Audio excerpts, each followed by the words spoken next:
तर नमस्कार मंडळी, कशा आहात? तर मंडळी, मी चाललो आता सकाळीचे वाजले 7:30 वाजता आणि मी चाललो माझ्या सिस्टरच्या गावी. सिस्टरच्या गावीचा कशाला चाललो हे करून घेऊन.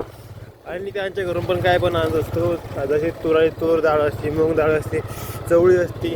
आमच्याकडं चांगल्यामुळं येत नाही ना, कारण शेतात लावलं की उगत नाही, उगलं की नीड काय खाताय, रोजाळं खाताय, हरणा खाताय.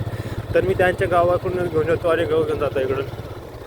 आणि थंडी इतकी नाही, इतकी थंडी आहे ना भाऊ, नका सांगू तुम्हाला राव भो, लय थंडी लगी होती. टेम्परेचर कमसे कम गेलं आहे आता सकाळचं 9-10 पर्यंत गेलं आहे. आणि शॉर्टर पण घातलं नाही, काही नाही काही नाही. आता सकाळीच निघालो, कारण सिस्टरला जायचं त्यांच्या शेतामध्ये.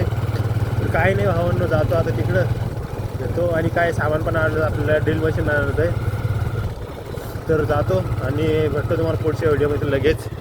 तर भेटून पुढच्या व्हिडिओमध्ये. आणि हे बघा, आमच्या गावाकडचं असं वातावरण आहे, एकदम कोल्ड झालेलं आहे. कोल्ड म्हणजे एकदम थंड झालेलं आहे.